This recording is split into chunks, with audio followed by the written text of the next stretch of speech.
صلوات بھیجیں محمد والے محمد پہ.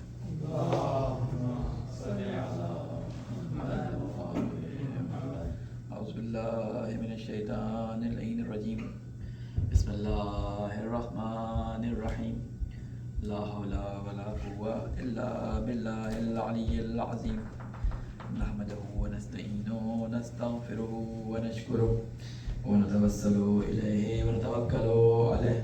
نصلی ونسلم علی خیرته فی خلقه حافظ سره ومبلغ رسالاته سیدنا ونبینا ابی القاسم محمد. اللهم صل علی محمد وعلى اہل بیت الطیبین الطاہرین المعصومین سیما بقیت اللہ فی العالمین. قال اللہ تعالی فی کتابہ المبین وقوله الحق. اعوذ باللہ من الشیطان اللعین الرجیم. اما يتساءلون عن النبأ العظیم الذی هم فیہ مختلفون. کلا سیعلمون ثم کلا سیعلمون. صدق اللہ العلی العظیم. صلوات بھیجیں محمد والے. اللہم صل علی محمد وآل محمد. السلام علیکم ورحمۃ اللہ وبرکاتہ. سب سے پہلے اپنے آپ کو اور تمام مومنین مومنات و سننے والوں کو تقوی الہی کی وصیت اور تقوی الہی کی نصیحت کرتا ہوں. اللہ تعالیٰ سے یہ دعا کرتا ہوں کہ اللہ تعالیٰ ان ایام میں خصوصاً جو ایام ولایت بھی ہیں ان ایام میں ہمیں تقوی حاصل کرنے کی توفیق عطا فرمائے. جیسا کریمہ کی آپ کے سامنے تلاوت کی یہ مشہور و معروف سورہ اما پارے یعنی 30 پارے کی پہلی سورہ ہے جس سے یہ پارہ شروع ہوتا ہے. اما یتساءلون اسی کے نام پر اس سے پارے کا نام بھی رکھ دیا گیا. اس آیت کے پڑھنے کا مقصد کیا ہے؟ دو چیزیں جو میں اس سے لینا چاہتا ہوں. ویسے تو یہ آیت قیامت کے بارے میں ہے. یہ آیت جو ہے جب نازل ہوئی تو سورہ جتنے بھی مکہ کے اندر داخل ہوئے اس میں تقریباً ایک ترش اور تند لہجہ پایا جاتا تھا اور اس میں مشرکین اور منافقین تو سب موجود نہیں تھے. مشرکین کو سخت قیامت سے ڈرانے کے لیے بہت ساری آیات آپ دائیں سے دیکھیں گے کہ آیات آئیں جس میں قیام کے منظر سے ڈرایا گیا. انہی میں سے ایک سورہ یہ ہے جو آخر مکہ کے ایام میں یہ نازل ہوئی. اس کے بارے میں میں شاید پہلے بہت دفعہ اس بات کو عرض کر چکا ہوں. دوبارہ اس بات کو عرض کروں کہ قرآن مجید کی ایک آیت ایک دفعہ کسی واقعے سے ریلیٹڈ ہوتی ہے اور دوسرا یہ ہوتا ہے کہ ہم اس آیت کو جری و تطبیق کرتے ہیں. جری و تطبیق، جری یعنی جاری کرنا، تطبیق یعنی کسی جگہ پر اس کو اپلائی کرنا. ٹھیک ہے. ہم قرآن مجید کے بارے میں یہ ایمان رکھتے ہیں کہ قرآن مجید ہر زمانے کی کتاب ہے اور ہر زمانے میں آنے والوں کے لیے اس میں کوئی نہ کوئی سبق ہے. یہ آیت بھی بالکل اسی طرح ہے کہ اگر ہم اس میں سے زمانہ اور مکان نکال دیں تو ہمیں آیات کے قرآن مجید کی مختلف آیات کے مختلف مصداقات ملیں گے. ہم جیسے جب پڑھتے ہیں کہ تمہارا ولی وہ ہے کہ جو حالت رکوع میں نماز جو ہے وہ زکوٰۃ دیتا ہے تو ہمیں اس کا عدم مصداق کون نظر آتے ہیں؟ مولا امین علیہ السلام نظر آتے ہیں. لیکن اگر ہم اس کو اس مصداق سے خارج کریں تو بعد کے زمانوں میں ہم دیکھیں گے کس کے رکوع سے مراد ضروری نہیں ہو کہ وہ ظاہری رکوع ہی ہو، بلکہ رکوع سے مراد یہ ہے کہ اس کا دل، اس کی جسم، اس کی روح اللہ کے سامنے جھکی ہوئی ہو. اور جھکنے کا مطلب یہ ہے کہ وہ اللہ کے سامنے اپنے مال کے لحاظ سے، اپنے جسم کے لحاظ سے تسلیم ہو. مختلف اس طرح کی آیات کو آپ دیکھتے چلے ہیں. بالکل اسی طرح کی آیات میں سے ایک آیت یہ ہے سورہ اما یتساءلون کی پہلی 5 آیتیں ہیں. اس میں جو ہے ایسے تو خبر اس بات لی جا رہی ہے کہ قیامت کے بارے میں تم سے سوال کرتے ہیں کہ آپس میں کہ یہ کیا چیز ہے. ٹھیک ہے. ان سے کہہ دو کہ عن النبأ العظیم یہ بہت بڑی خبر ہے. قیامت کے بارے میں بیان کیا گیا. اب اگر اس کو قیامت کے منظر سے نکالیں اور آپ ذرا علماء جو لغت دان ہیں جنہوں نے لغتیں لکھی، مفردات جو راغب اصفہانی نے لکھی ہے، عموماً قرآن مجید کی جسے کہتے ہیں آیات اور اس کے الفاظ کے بارے میں یہ شرح دے دی ہے. راغب اصفہانی وہ لغت ہے یا وہ ڈکشنری ہے جو صرف الفاظ قرآن کے بارے میں بحث کرتی ہے. عام عربی ڈکشنری سے کے اندر تھوڑا سا جو ہے وہ فرق ہے. تو یہ فرماتے ہیں کہ نبا اس خبر کو کہتے ہیں، نبا اس خبر کو کہتے ہیں کہ جو بہت زیادہ اہم ہو، جس کے سننے کے بعد انسان کی زندگی پر یا اس کی زندگی سے متعلق اس کے معاملات پر اثر پڑے. یعنی بہت اہم خبر ہو اس اور جو لوگوں کی زندگی کے اوپر اثر ڈالے. تو بعد میں مفسرین نے بھی خود آیت یعنی اس آیت کو مولا امیر المومنین علیہ السلام سے ہی منسوب کیا ہے کہ جب ایک جنگ کے اندر جنگ جمل تھی یا جنگ نہروان تھی جس میں مولا علی علیہ السلام جنگ میں تشریف لے گئے اور ایک شخص نے آ کے وہاں پہ سورہ نبا پڑھی، ٹھیک ہے، وہ مولا علی کو ڈرانا چاہتا تھا کہ تمہیں قیامت کی خبر ہے کہ تم کیوں مسلمانوں کے درمیان جو ہے وہ ہنگامہ کروا رہے ہو، اور اس طرح کی بات اس نے کی. تو مولا علی نے وہاں پہ اس شخص سے کہا کہ تم جانتے ہو یہ نبا العظیم میں ہوں، یعنی میرے بارے میں یہ ولایت ہے، اصل میں ولایت کے بارے میں سوال ہوگا تم سے قیامت کے دن. کہ مولا امام رضا علیہ السلام کی اس بارے میں روایت ہے کہ اصل کہ نبا سے مراد یہاں پہ اس آیت میں ایک مزاج سے کیا ہے، نبا عظیم ولایت کا سوال ہے کہ یہ سب آپس میں ولایت کے بارے میں سوال کرتے ہیں، ٹھیک ہے، کہ یہ ولایت کیا ہے، اس کی باغے کیا ہے، الذین هم فیہ مختلفون، اس میں مختلف لوگ اپنی مختلف رائے رکھتے ہیں. کلا سیعلمون، جلد تم جان جاؤ گے، ثم کلا سیعلمون، یقیناً جلد تم اس بات کو جان جاؤ گے.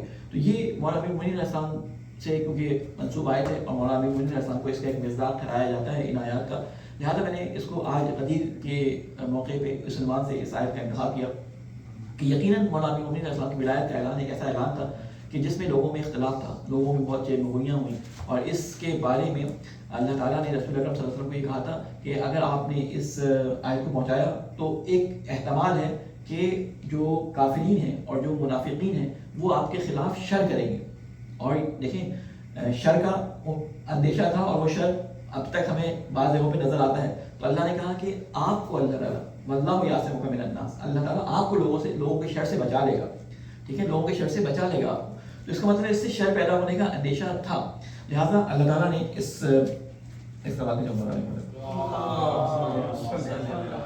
اللہ تعالیٰ نے اس بات کو اس طرح سے اس انداز سے رسول خدا صلی اللہ علیہ وسلم کو پیش کرنے کے لیے کہا کہ لوگ کسی کے شک و شبے میں نہ رہ جائیں. اگر شک و شبے میں رہیں بھی تو ان کے پاس اتنے زیادہ شواہد اور گواہیاں موجود ہوں کہ کوئی اس کا انکار نہ کر سکے. وہ پورا ایک منظر ہے. کل میں نے جو لوگ نہیں تھے ان کے لیے آپ میں سے میرے خیال کتنے لوگ تھے کل؟ سارے تھے؟ آپ نہیں تھے میرے خیال، آپ بھی نہیں تھے. ایک چیز میں بیان کر دوں کہ بعض دفعہ ایسا ہوتا ہے کہ واقعات کی اہمیت جو ہے ان کی جگہ پہ، کس جگہ پہ واقع ہوئے ہیں، کس طرح سے ان کو پیش کیا گیا، اس سے بھی اجاگر ہوتی ہے. رسول اکرم صلی اللہ علیہ وسلم کی زندگی میں کل میں نے بیان کیا کہ رسول اکرم صلی اللہ علیہ وسلم کی زندگی میں بہت سارے واقعات ہیں. آج بھی ہم اس میں بعض لوگ شک کرتے ہیں کہ یہ فلاں سال میں ہوا تھا، یہ فلاں سال میں ہوا تھا. جیسا بعض آیات میں یہ حجاب کے بارے میں، یہ مکے میں آئیں، یہ مدینے میں آئیں، یا نماز کے بارے میں، اس طرح کی مختلف آیات کے بارے میں شک کرتے ہیں.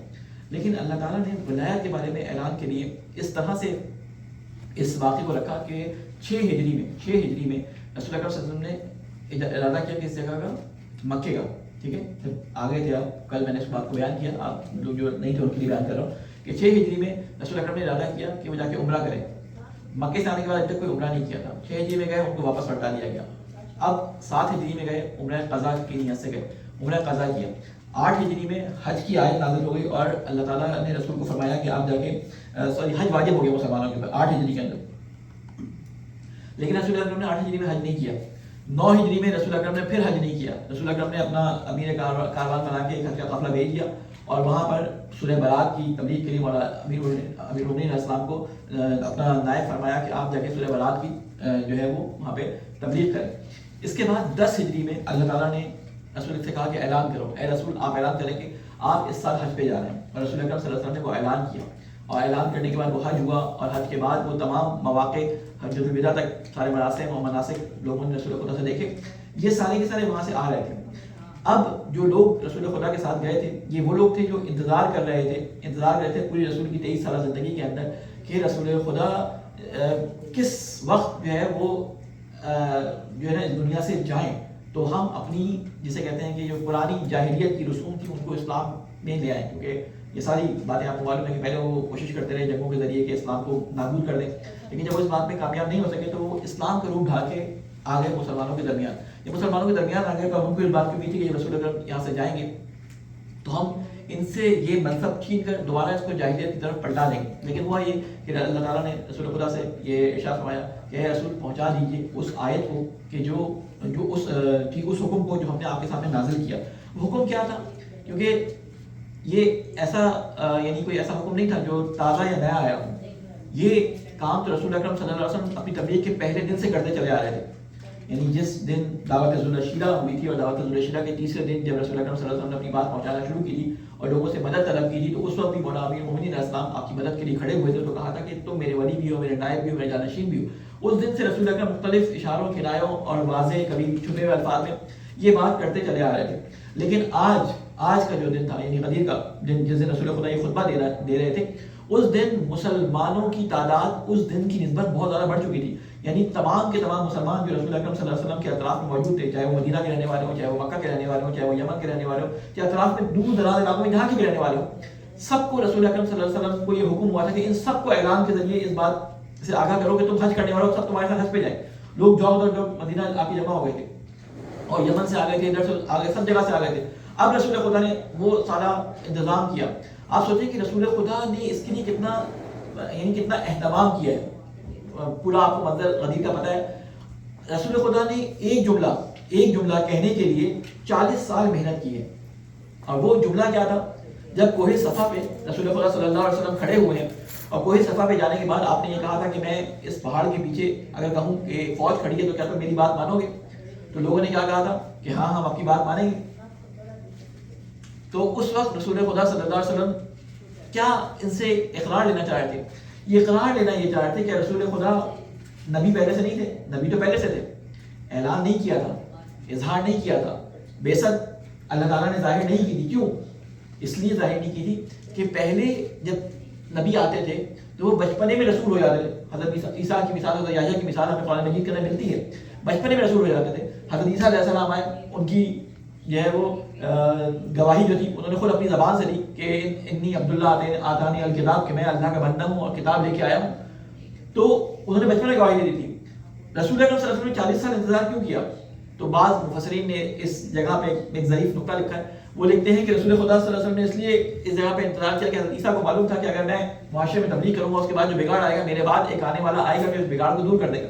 لیکن رسول خدا صلی اللہ علیہ وسلم کہتے ہیں کہ میں ایسے لوگوں کے درمیان رہتا ہوں کہ جو معاشرے کی سب سے پست قوم ہے، جن کے بارے میں کہا جاتا ہے یہ جاہلیت میں رہنے والے، ان کو جاہلیت کا ہی زمانہ کہا جاتا ہے۔ یہ اپنے بچوں کو نہیں بخشتے، یہ اپنی بیٹیوں کو زندہ کر دیتے ہیں، یہ جھوٹ میں جھوٹے ہیں، مکاری میں مکار ہیں، خیانت میں خیانت میں سب سے بڑے ہیں۔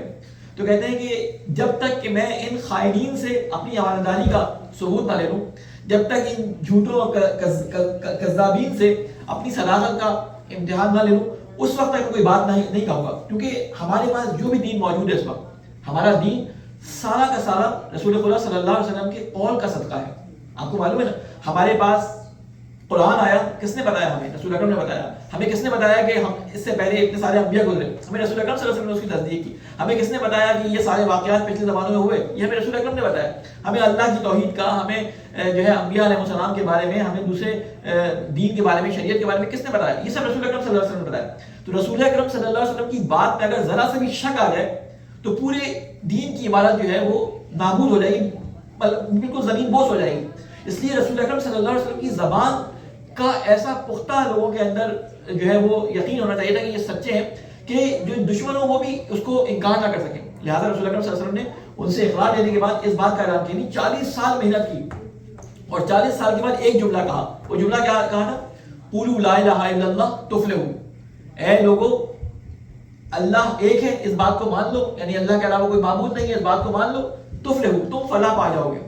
اور پھر اس کے بعد 40 سال تک توحید کی اور مختلف احکام اور شریعت کی تعلیم دیتے رہے، اور 23 سال تک، اور ان 23 سالوں کے اندر جو محنت کر کے مسلمان طبقہ اور مسلمان قوم اور ملت اور جسے کہتے ہیں امت تیار کی، اس 23 سال کی محنت کے نتیجے میں رسول خدا نے ایک اور جملہ کہا، اور وہ جملہ غدیر کے میدان میں کہا۔ ایک جملے کے لیے 40 سال کی جس سے اسلام کی ابتدا کی، اور ایک جملے کے لیے 23 سال محنت کی کہ لوگوں کے ذہن تیار ہو جائیں، لوگوں کو دکھا کر کہ یہ میرے بعد میرے ولی ہوں گے، یہ اتنے صفات کے حامل ہیں، یہ اس خصوصیات کے حامل ہیں۔ اس کے بعد ولایت کا اعلان کیا، اور 18 ذی الحج کو مولا علی علیہ السلام کی ولایت کا جب اعلان کیا تو اس سے پہلے لوگوں سے اس بات کا اقرار دوبارہ لیا، جیسے وہاں پہ اقرار لیا تھا کہ اگر میں کہوں کہ اس پہاڑ کے پیچھے فوج ہے تو مانو گے، تو انہوں نے اقرار کیا تھا، تو یہاں پر بھی اقرار لیا کہ دیکھو کیا میں نے دین کی رسالت میں، دین کی تبلیغ میں تمہارے پاس کوئی کمی چھوڑی ہے؟ سب نے کہا نہیں، آپ نے دین کو پوری طرح سے پہنچا دیا۔ پورا وہ خطبہ غدیر کا موجود ہے، اس خطبے کے اندر طولانی ساری رسول خدا کی تعلیمات کچھ حجت الوداع کے خطبے میں بیان کر دی تھی الفاظ کے میدان میں، اور کچھ یہاں پہ انہوں نے جو بیان کیے، یہ دو الگ الگ خطبے، بعض لوگ اس کو مکس کر دیتے۔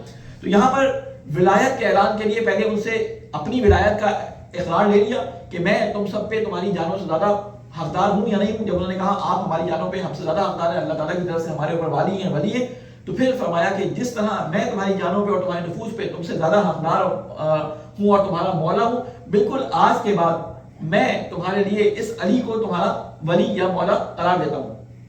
ہوا کیا کہ ولایت کے بارے میں جو شر بپا ہونے کا خطرہ تھا یا جو ڈر رسول خدا صلی اللہ علیہ وسلم کو تھا، وہ ڈر کیا تھا؟ اس وقت رسول خدا کو ڈرنا چاہیے تھا جب دعوت ذوالعشیرہ دے رہے تھے، اس وقت اللہ تعالیٰ کہتا کہ میں تمہیں جو ہے وہ ان سے بچا لوں گا، لوگوں سے بچا لوں گا۔ اللہ تعالیٰ نے اس وقت آیت نازل نہیں کی، یا تو خدا نے خاصہ فرشتوں نے فائل چھپا لی تھی کہ رسول خدا کو بعد میں پہنچائیں گے۔ جب جو ہے رسول خدا ہجرت کرنے والے تو سارے لوگ چاروں طرف سے موت، یعنی کہ جسے کہتے ہیں تلواریں لے کے کھڑے تھے، موت بن کے رسول خدا کے گھر کے باہر کھڑے تھے۔ اس وقت رسول خدا کو اللہ تعالیٰ نے یہ نہیں کہا کہ میں تمہیں ان لوگوں سے بچا لوں گا۔ جب جنگ بدر ہوئی 313 کے مقابلے میں 1000 کا لشکر آ گیا اور سارے اسلحے سے لیس، اس وقت اللہ تعالیٰ نے نہیں کہا کہ میں تمہیں بچا لوں گا۔ اس کے علاوہ خیبر ہوئی، خندق ہوئی، ساری جنگیں ہو گئی، تب تک اللہ تعالیٰ نے نہیں کہا یہ آخر ایسی کیا چیز ہے کہ اللہ تعالیٰ کہہ رہا ہے کہ میں تمہیں کس چیز کا رسول خدا کو خوف ہے جس سے اللہ تعالیٰ کہہ رہا ہے کہ میں اس خوف کو اپنے دل سے نکالوں۔ یہ خوف اگر دیکھیں تو مفسرین نے اس کو بڑی خوبصورتی سے اس کو بیان کیا، کہتے ہیں یہ وہی خوف تھا جو موسیٰ کو تھا۔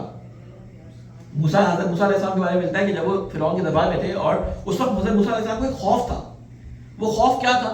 حضرت موسیٰ کو یہ خوف نہیں تھا کہ وہ جو ہے وہ فرعون کی جادوگروں کے مقابلے میں جو ہے وہ نیچے یا ہار جائیں گے، بلکہ حضرت موسیٰ علیہ السلام کو یہ خوف تھا کہ جو سامنے عوام طبقہ کھڑا ہوا ہے، یہ لوگ جو کھڑے ہیں، کہیں ایسا نہ ہو کہ جب میں اپنا معجزہ جو مجھے اللہ نے دیا ہے وہ دکھاؤں تو یہ اس کو اسی جادوگروں کی کرتب کی طرح یا جادو کی طرح نہ سمجھ دے اور اس کو تبدیل کر دے ایک جادو کے اندر۔ اور وہی ہوا کہ جب حضرت موسیٰ علیہ السلام نے اپنے اژدہا اپنے عصا کو ڈالا اور اس نے سارے سانپوں کا ان کے جادو کو تمام کیا اور سانپوں کو نکل دیا، تو لوگوں نے تالیاں بجائی اور چلے گئے۔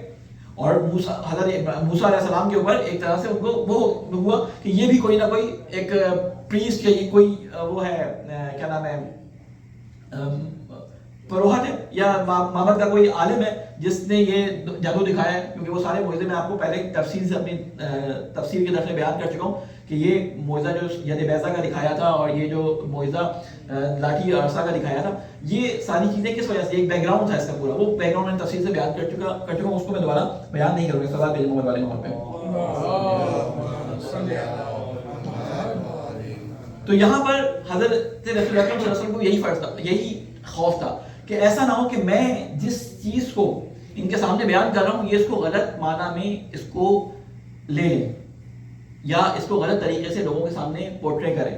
اور وہی ہوا جس چیز کا شک تھا، اس وقت رسول خدا کے سامنے تو سب نے مان لیا اور اس وقت سب نے اقرار بھی کر لیا، اس وقت سب نے بیعت بھی کر لی، سب کچھ کر لیا، لیکن وہ شر واقع ہو گیا۔ رسول اکرم صلی اللہ علیہ وسلم کی آنکھ ادھر سے بند ہوئی اور وہ شر اپنی جگہ سے فتنہ سر اٹھانا شروع کیا ہوا۔ آج تک یہ شر اس طرح سے لوگوں کے ذہنوں میں رسوخ کر گیا کہ نہ صرف ولایت کے نہ ماننے والے بلکہ ولایت کے ماننے والے بھی بعض جگہوں پر اس جسے کہتے ہیں کہ فتنے کی لپیٹ میں آ گئے۔ اور وہ فتنہ کیا تھا؟ وہ فتنہ یہ تھا کہ رسول اکرم صلی اللہ علیہ وسلم نے وہ جو ساری باتیں پہلے بیان کی تھی کہ میں نے تمہارے اوپر اسلام کو نافذ کیا، میں نے تمہارے اوپر اللہ کے احکامات کو پہنچایا، میں نے تمہارے اوپر اللہ تعالیٰ کی طرف سے جتنی نعمتیں تھیں ان کو تمام کرنے میں اللہ تعالیٰ کی طرف سے جو بھی کام تھے وہ سارے کے سارے انجام دیے، اور میں مولا ہوں تمہارا۔ مولا کے معنی میں آج تحریف کر دی گئی، آج سے نہیں، یہ تحریف جو ہے وہ پچھلے کئی سو سالوں سے چل رہی ہے۔ یہ تحریف کیا کر دی گئی کہ جہاں رسول اکرم صلی اللہ علیہ وسلم نے یہ بیان فرمایا تھا کہ میں تمہارا جس طرح مولا ہوں، جس طرح سے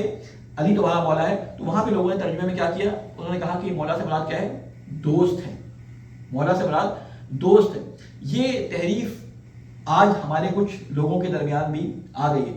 اصل میں رسول خدا صلی اللہ علیہ وسلم ایک نظام کو منتقل کر رہے تھے، یہ ایک نظام کی منتقلی تھی جو نبوت سے ولایت میں منتقل ہو رہی تھی۔ یہ نظام وہ نظام تھا کہ جو اللہ تعالیٰ نے رسول اکرم صلی اللہ علیہ وسلم کو بیان کیا تھا کہ تم نے اس کو قائم کرنا ہے، اور جب تک نظام نہ ہو احکامات اور شریعت اپنے صحیح ڈگر پر صحیح طریقے سے انجام نہیں پا سکتی۔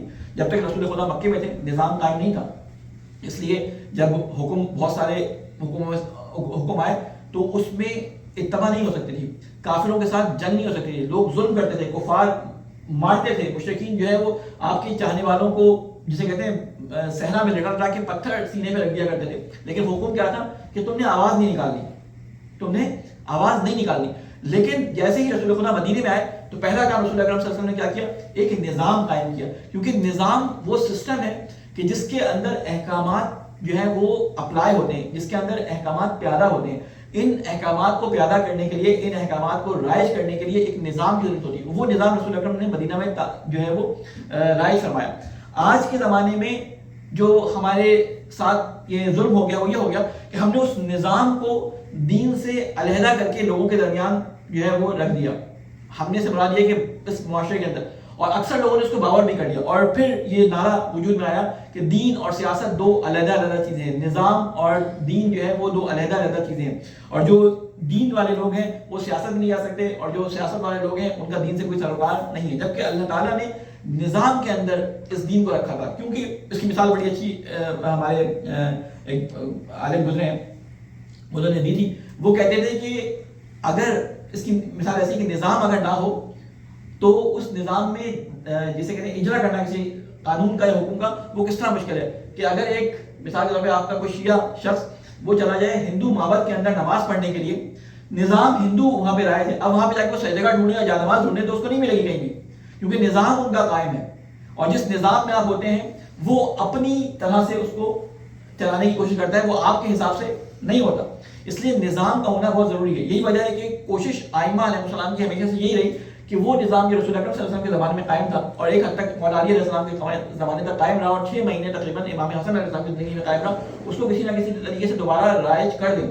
اور جب لوگوں نے اس کو ایکسیپٹ نہیں کیا تو پھر امام زمانہ جو ہے وہ چلے گئے غیبت کے اندر، اس وجہ سے کہ جب تک کہ وہ سارے مواقع فراہم نہ ہو جائیں. جیسے ہجرت رسول خدا نے کی تھی، اب لوگوں کی ہجرت تھی کہ لوگ ہجرت کر کے اس ذہنی خیالات اور اس ذہنی وہمات سے نکل کر کہ یہ جو توہمات سیاست اور دین کو جدا کرنے کے بارے میں تھے، جب تک یہ اکٹھے نہ ہو جائیں، لوگ امام زمانہ کی مدد کے لیے نہ آ جائیں، لوگ خود نظام قائم کرنے کے در پہ نہ ہو جائیں، جب تک امام زمانہ کا ظہور نہیں ہوگا. لہذا یہ غیبت کا سلسلہ جب تک جاری رہے گا جب تک لوگ اس بات کے لیے تیار نہ ہو جائیں کہ ایک ایسی حکومت کی ضرورت ہے کہ جہاں پر اس نظام کو اجرا کیا جا سکے. ایک سوال بھیجو عمر والے محمد میں اپنی گفتگو کو یہاں پہ تمام کروں گا. 2 نقطے یہاں پہ جو بیان کرنا چاہ رہا تھا کہ اللہ تعالیٰ نے قرآن مجید میں ایک جگہ یہ فرمایا ہے کہ ہم نے تمہارے لیے دین جو بھیجا ہے، یہ دین وہی ہے، شرع لکم الدین، کہ یہ دین وہی ہے جو ہم نے آدم کو دیا تھا، جو نوح کو دیا تھا، جو ابراہیم کو دیا تھا، وہ تم کو دیا ہے، وہی ہم نے عیسیٰ اور باقی انبیاء علیہ السلام کو دیا تھا.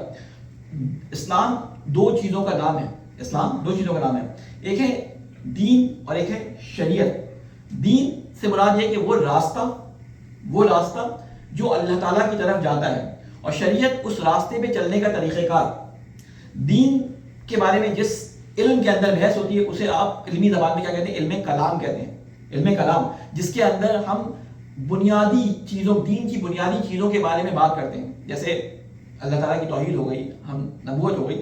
اب ایک اور جو اس دین کے اندر چلنے کے لیے احکامات ہوتے ہیں ان کو کیا کہتے ہیں؟ ہم شریعت کہتے ہیں. اس شریعت کو اللہ تعالیٰ مسلسل اپ گریڈ کرتا چلا گیا. جو لوگ حضرت آدم علیہ السلام کے زمانے میں تھے ان پہ آدم پہ یقین لانا ضروری تھا، خالی وہ آدم پہ یقین لے کے آتے تھے، اس وقت وہ مر جاتے، وہ جنتی تھے، وہ یعنی کامیاب تھے. جب حضرت نوح علیہ السلام آ گئے تو اب آدم کے ساتھ نوح پہ ایمان لانا بھی ضروری تھا. جب نوح علیہ السلام کے بعد موسیٰ آ گئے تو اب موسیٰ کی شریعت پہ ایمان لانا ضروری تھا. اب خالی کوئی یہ نہیں کہہ سکتا تھا میں نوح پہ یا ادریس پہ ایمان لاتا ہوں تو میرے لیے کافی ہے.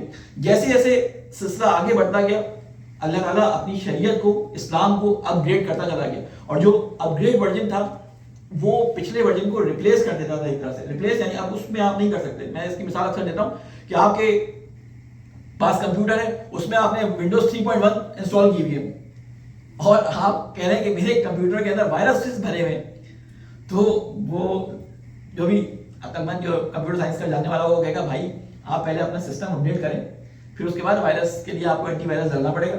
آپ اپنی ونڈوز 11 یا ونڈوز 13 یا ونڈوز 14 ڈالیں. آپ نے 3.1 ڈالی ہوئی ہے اور کہتے ہیں نئے سافٹ ویئر اپڈیٹ نہیں ہو رہا ہے، اس کے اندر نئے سافٹ ویئر ڈل نہیں رہے، پرانے وائرسز نکل نہیں رہے، تو آپ کو سسٹم اپڈیٹ کرنا پڑے گا. تو اللہ تعالیٰ نے اپنا سسٹم اپڈیٹ کر دیا.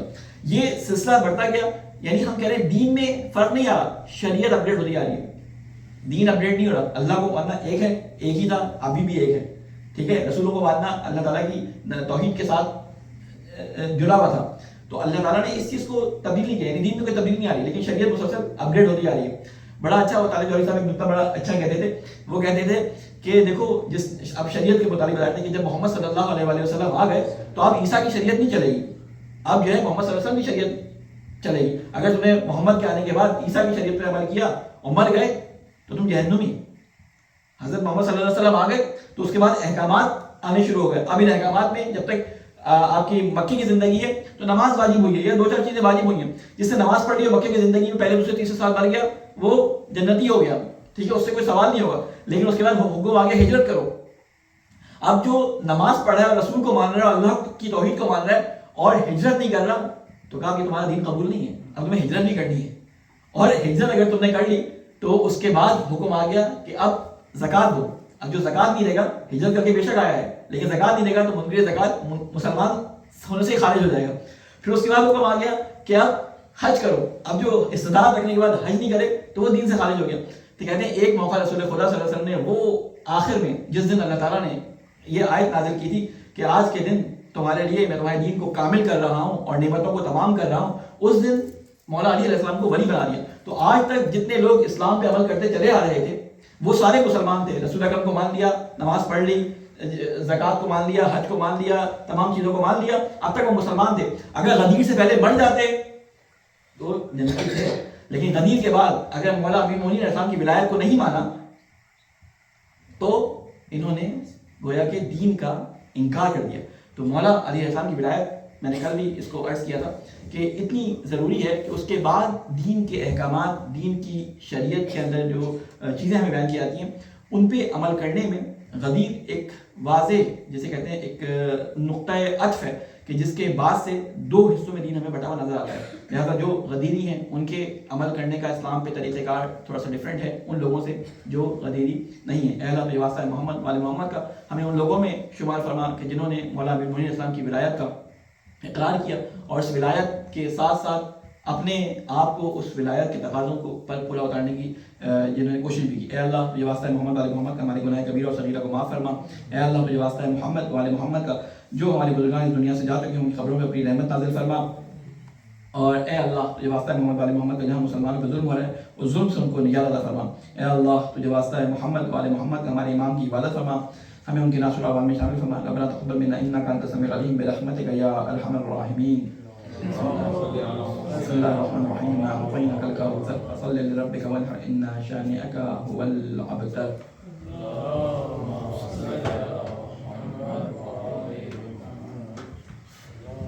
اللهم صل على محمد وآل محمد.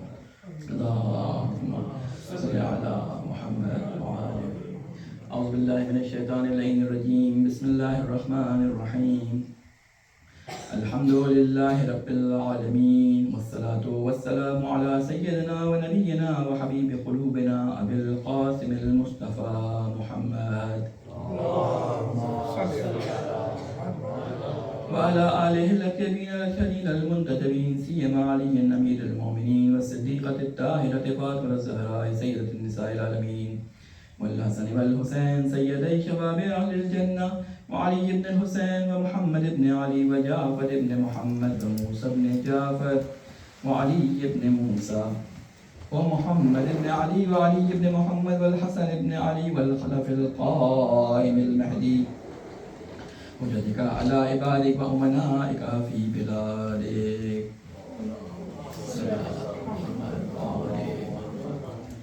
سب سے پہلے اپنے آپ کو تمام مومنین مومنات اور سننے والوں کو تقوی الہی کی وصیت اور تقوی الہی کی نصیحت کرتا ہوں. اللہ تعالیٰ سے یہ دعا کرتا ہوں کہ اللہ تعالیٰ ان تمام عبادات کو، ان تمام اعمال کو، ان تمام محافل کو ہمارے لیے تقوی الہی کے حصول کا باعث بنائیں.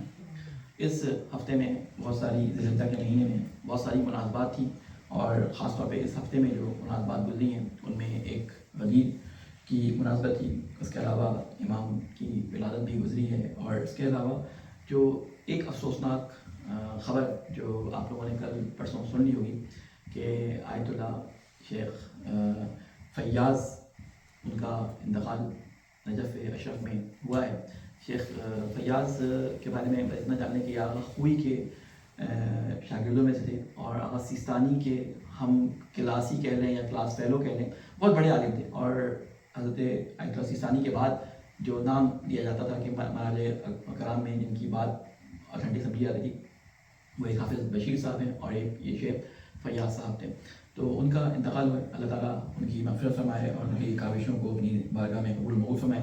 اس کے علاوہ 3 جون جو گزری ہے وہ رہبر کبیر انقلاب آیت اللہ روح اللہ خمینی کی وفات کا دن بھی گزرا ہے.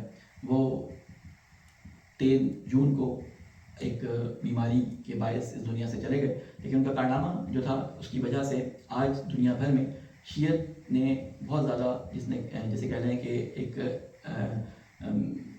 لوگوں کے درمیان مقام حاصل کیا.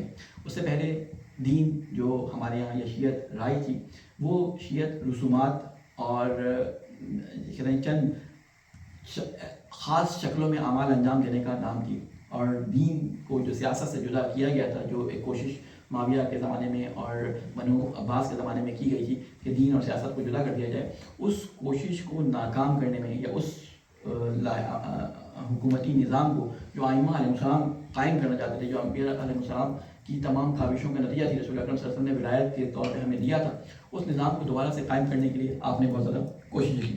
اس کے علاوہ ایک مناسبت جو آگے آنے والی ہے وہ 25 ذی الحج عید مبارکہ کی، انشاءاللہ اگلے جمعے اس پہ ہم تفصیل سے گفتگو کریں گے. لیکن آج اس کو ذکر کرنے کا جو ہے مقصد وہ یہ ہے کیونکہ جمعے سے پہلے یہ مناسبت آ جائے گی اور اس دن کے کچھ اعمال اور اس کی کچھ دعائیں وغیرہ ہیں. آپ لوگوں سے یہ درخواست ہے کہ مباہلے سے پہلے کیونکہ بعض دفعہ ہوتا ہے کہ ہمارا مناسبت کا دن گزر جاتا ہے اور ہم بعد میں ملتے ہیں تو وہ پتہ نہیں چل پاتا، اس لیے پہلے سے اویئر کر رہا ہوں کہ 25 ذی الحج آنے سے پہلے جو اعمال مفاتن جنان کے اندر لکھے ہیں، روزہ رکھنا ہے، غسل کرنا ہے، مختلف دعائیں ہیں، ان دعاؤں کو جو ہے آپ اور ان اعمال کو ایک دفعہ دیکھ لیں تاکہ 25 ذی الحجہ کو جو ہے وہ عید مباہلہ کے اعمال کو انجام دیا سکے. انشاءاللہ عید مباہلہ کے بارے میں تفصیل سے اسی دن ہم عرض کریں گے.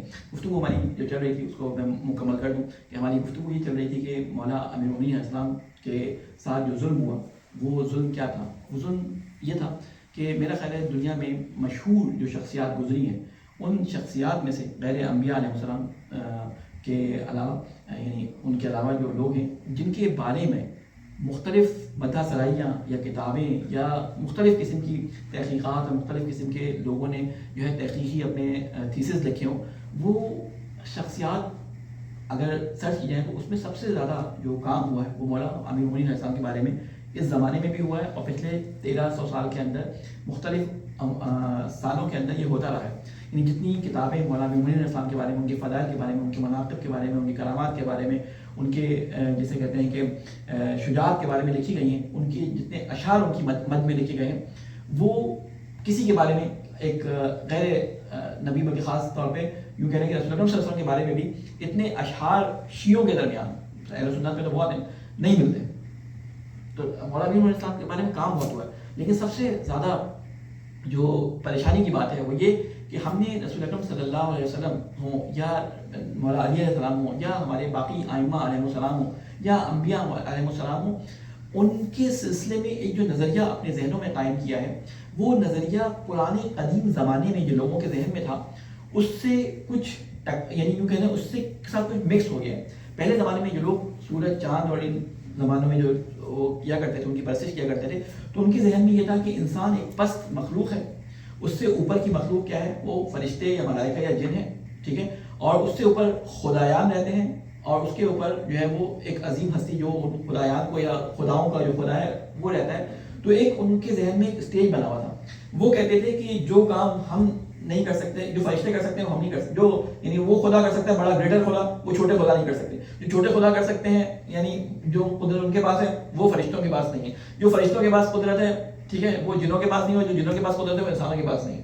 تو وہ کیا کرتے تھے کہ ایسا کوئی کام جو فرشتوں کے لیے قابل ستائش ہوتا تھا وہ انسانوں میں لے کے آتے تھے اور انسان میں وہ صفات بیان کرتے تھے اپنے بزرگان کے بارے میں، اپنے رہنماؤں کے بارے میں کہ جو فرشتوں کے اندر صفت ہوتی ہے، ان میں طاقت ہے، وہ ایک ہوا چلاتے ہیں، بستیوں کی بستیاں الٹ جاتی ہیں، وہ پھونک مانگتے ہیں، یہ ہو جاتا ہے. تو ہم نے کیا کیا، یہ تھوڑی سی جو کہتے ہیں رمق یا یہ رنگ ہمارے ہاں ہمارے نظریہ ولایت کے اندر اور نظریہ امامت کے بارے میں سوچنے میں تھوڑا سا آ گیا. ہم نے بعض دفعہ ائمہ علیہ السلام کے ساتھ وہ صفات کنیکٹ کر کے ان کا رتبہ بڑھانے کی کوشش کی نعوذ باللہ کہ جو ان کی رتبے سے نیچے تھی. ہم نے کہا کہ جو صفات ملائکہ کے اندر ہونی چاہیے تھی وہ صفات ہمارے ائمہ علیہ السلام میں ہیں, تو گویا ان کا رتبہ بڑا ہو گیا. جبکہ ملائکہ سے رتبہ ائمہ علیہ السلام کا یقیناً زیادہ ہے, انسان کا رتبہ ملائکہ سے زیادہ ہے, اسی لیے انسان کو سجدہ کرنے کے لیے ملائکہ کو حکم دیا گیا. وہ بالکل الگ مخلوق ہے. ہم نے اس بات کو فضائل میں مولانا امیر المومنین علیہ السلام کے بیان کیا کہ جو عام بندہ نہیں کر سکتا. ایسے فضائل لوگوں کے سامنے بیان کیے کہ لوگ علی کو ایک ماورائے, جسے کہتے ہیں کہ دنیا ایک شخصیت مان کر اس کی کرامات کے اوپر واہ واہ تو کرتی رہے, لیکن وہ کرتے کیا تھے, وہ چاہتے کیا تھے, اس کے بارے میں ہماری توجہ زیادہ نہیں دلائی گئی. ہم نے ان کے بارے میں مدح سنائی کہ ہم نے کہا بچپن میں انہوں نے جو ہے وہ اجزا کے 2 ٹکڑے کر دیے, لیکن اب اس اجزا کے 2 ٹکڑے کرنے والے واقعے سے ہمارے بچوں کو کیا سبق مل رہا ہے؟ نہ ہمارے بچے آج کل کے اس کو سننے کے بعد بہادر ہیں, بلکہ اور آج کل کی جین زی جو ہے وہ تو بالکل ہی فارغ ہو گئی. بہادری تو اس کے اندر کہیں نام کی بھی نہیں ہے, ٹھیک ہے نا. تو وہ صرف گیمز کے اندر بہادر ہیں, وہ صرف ہالی ووڈ کی فلمیں دیکھ دیکھ کے جو ہے اپنے آپ کو بہادر کہتے ہیں. تو ہم نے اس سے بہادری کا عنصر اس لیے نکال دیا کہ وہ قابل عمل نہیں تھے ہمارے لیے. ظاہر خیبر کو اکھاڑ دینے کا واقعہ سنا ہے, وہ علی علیہ السلام کی فضیلت تھی, علی علیہ السلام کی تعلیمات کا حصہ تھی, لیکن علی علیہ السلام جو ہے وہ خود اس بات کو نہیں چاہتے تھے کہ اس طرح کی باتیں لوگوں کے درمیان بیان ہوں. ایک دم مولانا علی علیہ السلام سے کسی نے آ کے آپ کی مدح کی, آپ کی فوج کا ایک لشکر کا جنرل تھا یا جو بھی بڑا آفیسر تھا, وہ آ کے مولا کی مدح کرنے لگا. مولا نے کہا کہ جو تم کہہ رہے ہو میں اس سے بہت بزرگ و برتر ہوں, جو تمہارے دل میں ہے میں اس سے بہت زیادہ بزرگ و برتر ہوں, لیکن جو تم زبان سے کہہ رہے ہو میں اپنے اندر وہ صفات نہیں دیکھتا. بات کو سمجھے, میں بات شاید بیان نہیں کر سکتا. جو تمہارے دل میں ہے میں اس سے بہت بزرگ و برتر ہوں, لیکن جو تم کہہ رہے ہو میرے بارے میں اپنے اندر وہ صفات نہیں دیکھتا. یعنی کیا کہ بعض دفعہ ہم چیزوں کو بلند کرتے کرتے فرشتوں کی صفات اور خدائی صفات ائمہ علیہ السلام میں دکھا کر لوگ یہ سمجھتے ہیں کہ ان کی برتری ہو رہی ہے. وہ برتری نہیں ہوتی. حضرت علی علیہ السلام کا غم اور حضرت علی علیہ السلام کی جسے کہتے ہیں چاہت جو تھی, وہ مولا علی علیہ السلام جا کے اپنے صحراؤں کے کنووں میں نکالا کرتے تھے. مولا کہتے تھے پوچھ لو مجھ سے, میرے علم کو مجھ سے سیکھ لو, لیکن کوئی ان سے علم سیکھنے کو تیار نہیں تھا. ان کے غم میں کوئی شریک ہونے کو تیار نہیں تھا. اور جو انسان اپنے معاشرے سے ذرا بلند ہو جائے اس کی ذہنی سطح, وہ پھر معاشرے کے اندر اپنا مقام بڑا تنہا دیکھتا ہے. اور یہی وجہ تھی کہ وہ 25 سال جو مولا علی علیہ السلام تنہائی کی حالت میں گزارے ہیں, وہ سب سے بڑا مولا علی علیہ السلام کی زندگی کا سبق ہے, جس کے بارے میں ہمیں کچھ بھی نہیں پتا کہ مولا اپنی بات کسی سے نہیں کہہ سکتے. جناب زہرا سلام اللہ علیہ کے جانے کے بعد سے مولا علی علیہ السلام صحرا میں جایا کرتے تھے اور وہاں پہ جا کے رویا کرتے تھے, گریا کرتے تھے. کیوں؟ اس لیے کہ دل کی بات کسی سے کر نہیں سکتے, کیونکہ جو لوگ زمانے میں رہ رہے تھے وہ آپ کی ذہنی سطح سے بہت نیچے تھے, وہ آپ کی بات کو سمجھ نہیں پاتے تھے. اور آج ہمارے یہاں بھی ہم نے بالکل سطحی طور پہ مولا علی علیہ السلام کے یا ائمہ علیہ السلام کے فضائل کو بیان کر کے سطحی سے بنا دی کہ مدح تو بہت بیان کی, لیکن ان کی تعلیمات کیا تھی اس کو ہم نے بیان نہیں کیا. تعلیمات کی کمی آج بھی ہے. نہج البلاغہ جیسی کتاب جو مولانا علی علیہ السلام کے شاندار اور بہترین اور فصیح اور بلیغ خطبوں سے تھی, وہ ان کے اپنے چاہنے والوں کے درمیان اتنی مظلوم ہے کہ وہ خوبصورتی کے طور پہ گھر پہ تو رکھی ہوتی ہے, لیکن ان کو پڑھنے کی ہم میں سے اکثر کو توفیق نہیں ہو پاتی. ہم قرآن کو بھی جب پڑھتے ہیں تو اس کو صرف ہم تلاوت کے لیے بعض دفعہ پڑھتے ہیں, ثواب کے لیے پڑھتے ہیں. اس کی معنی, اس کی تفسیر, اس کے اندر چھپے ہوئے راز, اس کے اندر چھپے ہوئے خزانے, ان کو نکالنے کی ہم کوشش نہیں کرتے. اللہ تعالیٰ سے دعا ہے کہ اے اللہ کے واسطہ ہے محمد والے محمد کا, کہ اس ولایت کے مہینے میں, ان ولایت کے ایام میں اے اللہ ہمیں قرآن, اہل بیت اور ان کی ولایت کی صحیح معرفت عطا فرما.